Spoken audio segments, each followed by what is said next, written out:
Assalamualaikum warahmatullahi wabarakatuh. Perkenalkan, nama saya Rian Anosya Bahtera dengan NIM 19023100. Saya berasal dari jurusan Sendra Tasik, Fakultas Bahasa dan Seni Universitas Negeri Padang. Baiklah, pada kali ini saya akan menjelaskan kembali materi yang telah diberikan oleh dosen saya, Bapak Dr. Hanif Al-Kadri, selaku dosen pada mata kuliah Administrasi dan Supervisi Pendidikan. Nah, di materi kali ini, saya akan kembali menjelaskan tentang garapan-garapan dari administrasi dan supervisi pendidikan. Materi kali ini kita akan membahas tentang administrasi layanan khusus. Apa itu administrasi layanan khusus?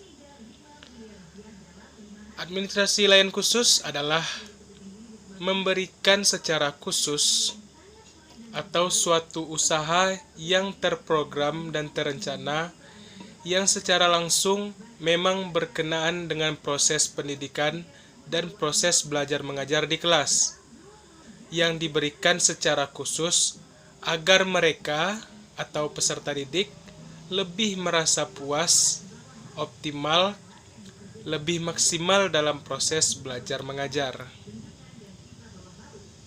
Nah, tujuan dari layanan khusus ini tentunya untuk memberikan layanan yang lebih kepada peserta didik, agar peserta didik itu merasa lebih puas, lebih optimal, dan lebih maksimal dalam menjalankan kehidupannya menjadi seorang pelajar. Nah, di sini juga terbagi jenis-jenis layanan khusus. Apa saja jenis-jenis dari administrasi layanan khusus ini? Yang pertama ada layanan perpustakaan. Yang kedua ada layanan laboratorium. Yang ketiga ada layanan UKS. Yang keempat ada layanan kafetaria. Yang kelima ada layanan sarana ibadah. Yang keenam ada layanan asrama. Yang ketujuh ada layanan koperasi. Yang kedelapan ada layanan transportasi. Yang kesembilan adalah layanan toilet. Nah, di sini juga ada fungsi-fungsi dari layanan khusus tersebut. Saya akan menjelaskan dari yang pertama, yaitu fungsi layanan perpustakaan. Fungsinya yang pertama yaitu menambah wawasan peserta didik yang tidak didapatkannya di kelas. Tentu saja peserta didik mungkin hanya 50% atau bahkan kurang daripada itu mendapatkan ilmu di kelas. Tentunya mereka akan bisa menambah wawasan mereka atau membuka cakrawala mereka ketika berada di perpustakaan.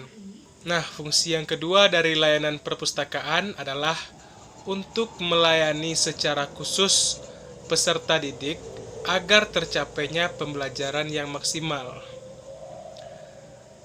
Fungsi yang ketiga dari layanan perpustakaan yaitu fungsi informasi, yaitu tempat mencari informasi apapun. Fungsi yang keempat adalah fungsi rekreasi. Maksudnya adalah ketika peserta didik bisa mengakses internet menggunakan komputer yang disediakan oleh perpustakaan. Dan seharusnya perpustakaan menyediakan komputer dan juga layanan akses internet agar memudahkan peserta didik dalam memaksimalkan layanan khusus perpustakaan ini. Nah, yang kelima adalah fungsi penelitian. Maksudnya di sini adalah menggunakan perpustakaan sebagai alat untuk mencari pertanyaan-pertanyaan ilmiah yang ada di pikiran mereka. yang ada di pikiran peserta didik tersebut. Karena banyak sekali di zaman sekarang ini guru-guru yang kurang mengerti atau kurang beradaptasi dengan pengetahuan kekinian yang ada di zaman sekarang ini. Tentunya perpustakaan bisa sangat membantu dalam fungsi penelitian ini. Namun timbul pertanyaan-pertanyaan, apakah setiap sekolah di negeri kita ini atau bahkan di setiap perguruan tinggi sudah memberikan layanan tersebut? Apakah perpustakaan tersebut sudah beruangan AC? Apakah ruangannya sudah nyaman? Atau bahkan sudah memiliki komputer dan memiliki akses internetnya? Mungkin sebagian besar sudah ada, namun juga ada di beberapa daerah yang mungkin belum mendapatkan layanan khusus tersebut. Sangat disayangkan sekali. Selanjutnya kita masuk kepada fungsi layanan khusus yang kedua, yaitu fungsi layanan khusus laboratorium. Di sini berfungsi sebagai sarana penunjang pembelajaran, baik tertutup maupun terbuka, yang dipergunakan oleh guru atau siswa untuk pelaksanaan praktikum, penyelidikan, penelitian, percobaan, pengembangan, dan lain-lain. Tentunya teori yang ada di kelas nantinya akan dipraktikkan di laboratorium. Nah, itulah fungsi dari layanan khusus laboratorium. Tentunya teori yang ada di kelas nanti akan dipraktikkan di laboratorium.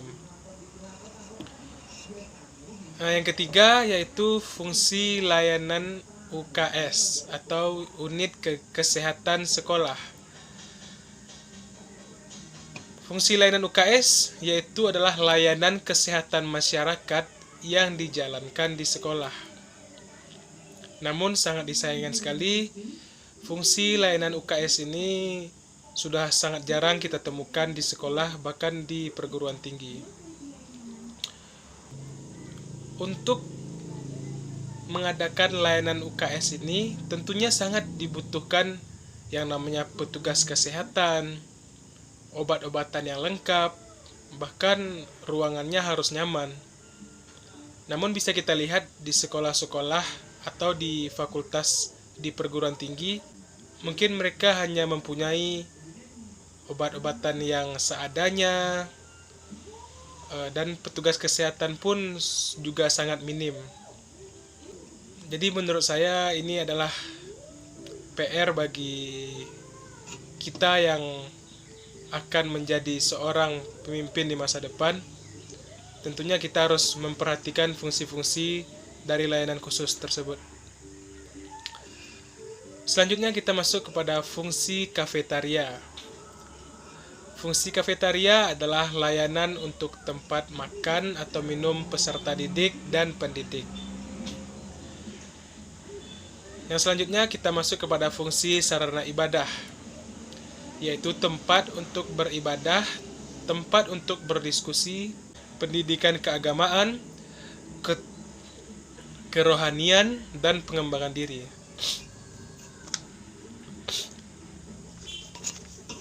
Nah, sama seperti yang sebelum-sebelumnya, yaitu layanan asrama, layanan koperasi, layanan transportasi, dan juga termasuk layanan toilet.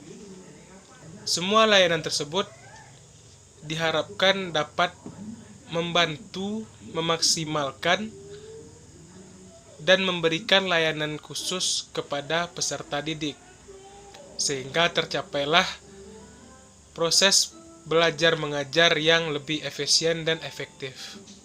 Untuk itulah adanya administrasi layanan khusus.